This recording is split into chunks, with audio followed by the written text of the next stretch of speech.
আসসালামু আলাইকুম।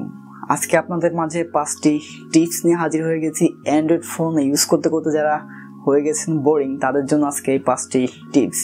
এই 5টি টিপস হয়তো কেউ কেউ কোনোটি জানেন, কেউ কেউ জানেন না, তবে কোনো না কোনোভাবে আপনাদের এগুলা খুবই কাজে আসবে। তাহলে চলুন বন্ধুরা, বেশি কথা হলে আমরা মূল ভিডিও শুরু করি। তার আগে নতুন যারা আছেন অবশ্যই চ্যানেলটি সাবস্ক্রাইব করে বেল আইকনটি অন করে দিবেন। 1 নম্বর যে টিপসটির কথা বলবো সেটি হলো আমাদের মোবাইলের সেভ থাকা বিভিন্ন অ্যাকাউন্টের পাসওয়ার্ড। সেটি হতে পারে ওয়াইফাই পাসওয়ার্ড, সেটি হতে পারে ফেসবুক, জিমেল, যে কোনো পাসওয়ার্ড, এনিথিং। আপনার মোবাইলের মধ্যে যত অ্যাকাউন্ট লগ ইন করেছেন সব কিছুর পাসওয়ার্ড, কিন্তু লগ ইন করা আছে পাসওয়ার্ডটি আপনি জানেন না কি পাসওয়ার্ড ছিল, সব পাসওয়ার্ড আপনি বের করতে পারবেন। তার জন্য যেটি করতে হবে, আমি এখন মোবাইলে স্ক্রিন শেয়ার করে দেখিয়ে দিব। তার জন্য প্রথমে চলে যাবো আমাদের মোবাইলের সেটিং অপশন। তো সেটিং অপশনে যাওয়ার পর আপনারা দেখতে পাচ্ছেন এরকম একটি সেটিং অপশন আসবে। এক একজনের মোবাইলের সেটিং অপশন এক এক রকমের। তো সব সেটিং এর মধ্যে কিন্তু এই প্রাইভেসি অপশনটা থাকে। এই প্রাইভেসি অপশনটার মধ্যে আমাদের ক্লিক করতে হবে। তো প্রাইভেসির মধ্যে আসার পর আমাদের যেটি করতে হবে সেটি হলো অটোফিল সার্ভিস ফ্রম গুগল। এখানে আমাদের ক্লিক করতে হবে। তো এখানে ক্লিক করার পরে এখানে ওয়ার্ক পার্সোনাল, তো আমরা ওয়ার্কে ক্লিক করবো না, এখানে পার্সোনালে ক্লিক করবো। পার্সোনালে ক্লিক করার পরে এখানে পাসওয়ার্ড নামে যে অপশনটা সেখানে আমরা ক্লিক করে দেবো। সেখানে ক্লিক করার পরে আপনারা দেখতে পাচ্ছেন এখানে যত অ্যাকাউন্টে আমি লগ ইন করেছি সব কিছুই এখানে আছে। আমি যেটির পাসওয়ার্ড চাচ্ছি সেইটির পাসওয়ার্ড কিন্তু এখানে চলে আসবে। তো চাচ্ছি যে আমি এখন বর্তমানে যে আমার ওয়াইফাই আছে বাসার, এর উপরে দেখেন আর কিছু আইপি অ্যাড্রেস দেখাচ্ছে, তার মানে এগুলো অন্য রাউটারের সাথে আমি কানেকশন হয়েছি সেগুলো। তার নিচে আমার ফেসবুক পাসওয়ার্ড, আমার ফাইবারের পাসওয়ার্ড, তো বিভিন্ন পাসওয়ার্ড আমি এখান থেকে দেখতে পারবো। তো আমি চাচ্ছি যে আমার যে এমআই রাউটারের বাসার যে ওয়াইফাই পাসওয়ার্ড সেটি দেখাতে চাচ্ছি। তার জন্য এটার উপরে ক্লিক করার পরে কিন্তু এরকম একটা ইন্টারফেস আসবে। সেটি হলো আপনার মোবাইলের স্ক্রিনে যে পাসওয়ার্ড আছে সেটি কিন্তু অবশ্যই দিতে হবে, অথবা ফিঙ্গারপ্রিন্ট দিলেও হবে। আমার ফিঙ্গারপ্রিন্ট দিচ্ছি।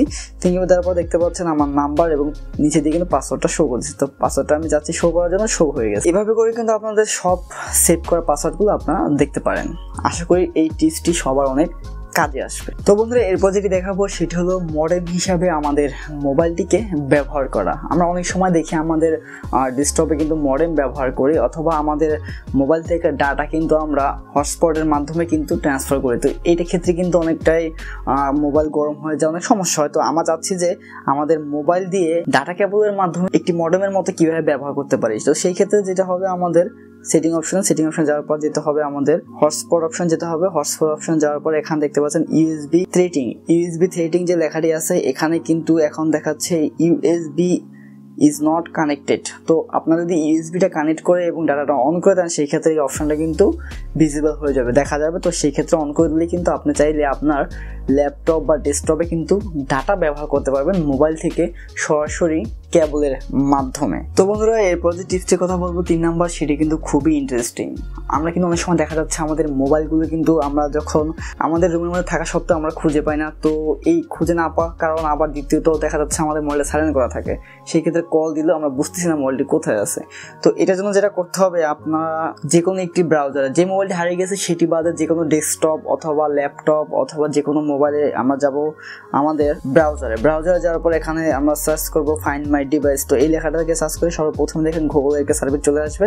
তো আমরা এখানে ক্লিক করবো। এখানে ক্লিক করার পরে দেখতে পাচ্ছেন ওই মোবাইলের যে জিমেল আইডি লগ ইন করা আছে সেই জিমেল আইডি কিন্তু অবশ্যই আপনার যেই মোবাইল থেকে আপনি চেক করবেন সেখানে অবশ্যই লগ ইন করা থাকতে হবে। তো এখানে আমরা চেক করার পর দেখাচ্ছে লোকেশন কোন জায়গায় এখন বর্তমানে এটি আছে এবং আমার মোবাইলের চার্জ কত, কোন ওয়াইফাই সাথে কানেকশন, সবকিছু এখানে দেখাচ্ছে। প্লে সাউন্ডে আমরা ক্লিক করলে মোবাইল যদি সাইলেন্ট অবস্থায় থাকে সেই ক্ষেত্রে কিন্তু আপনার মোবাইলে রিং বাজবে। আমরা চাচ্ছি কোনো সিকিউরিটি অ্যালার্ট করে দেওয়ার জন্য, সেই ক্ষেত্রে সেটা আমরা করে দিতে পারবো। অথবা চাচ্ছি যদি আমরা ডিসপ্লের উপরে একটি মেসেজ আকারে এটার উপর ভাসবে সেটিও আমরা করতে পারি। তো এইভাবে করে কিন্তু আমাদের মোবাইলগুলো আমরা খুব সহজে বের করতে পারি। তো বন্ধুরা, এরপরে 4 নাম্বার যেটি, সেটি হলো আমাদের মোবাইলে কিন্তু দীর্ঘদিন ব্যবহার করার পর অনেক স্লো হয়ে যায় এবং ক্যাশ ফাইল জমা হয়ে যায়। এগুলো কিন্তু আমরা কখনোই ডিলিট করি না, এগুলো কিন্তু অবশ্যই আমাদের ডিলিট করা প্রয়োজন। আমরা এখন বর্তমানে 128 জিবি বা এর থেকে অধিক ব্যবহার করি বা 64 জিবি ব্যবহার করি, এক সময় দেখা যায় যে এটা অনেক ফুল হয়ে যায়। তো এই ক্ষেত্রে কিন্তু এটি আমাদের ডিলিট করা দরকার, প্রয়োজন। অপ্রয়োজনীয় যে অ্যাপসগুলো আছে এগুলো ডিলিট করা প্রয়োজন, না হয় কিন্তু আমাদের মোবাইলগুলো স্লো হয়ে যায়। তো এই ক্ষেত্রে কিন্তু এগুলো ডিলিট করবেন, ক্যাশ ফাইলগুলো ডিলিট করে দেবেন। তারপরে যদি আপনার আরও স্টোরেজ প্রয়োজন হয় সেই ক্ষেত্রে একটা মেমোরি কার্ড ব্যবহার করতে পারেন এক্সটার্নাল। তবে এই ক্ষেত্রে কিন্তু ক্লাস 10 থেকে উপরে যে মেমোরি কার্ডগুলো আছে সেগুলো ব্যবহার করবেন। আমার চ্যানেলে অলরেডি একটি মেমোরি কার্ড নিয়ে ভিডিও তৈরি করা আছে ডেডিকেটেড, তো চাইলে এটি দেখে নিতে পারেন যে কোন মেমোরিগুলো সব থেকে বেস্ট, রিড রাইট স্পিড এবং মোবাইলের জন্য খুব ভালো। তো বন্ধুরা, এরপরে টিপসটির কথা বলবো সেটি কিন্তু অনেকেই জানি আমরা, 5 নাম্বার যে টিপস সেটি হলো সেকেন্ড স্পিচ।